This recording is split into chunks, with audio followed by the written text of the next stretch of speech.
thunderstorm warning for northern Story County in central Iowa, southwestern Hardin County in central Iowa, northwestern Marshall County in central Iowa, east central Boone County in central Iowa, until 9 p.m.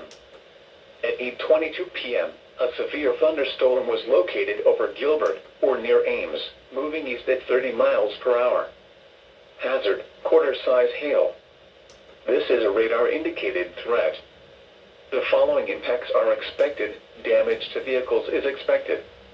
Locations impacted include Ames, Story City, Roland, Gilbert, Hubbard, Zering, McCallsburg, St. Anthony, and Garden City.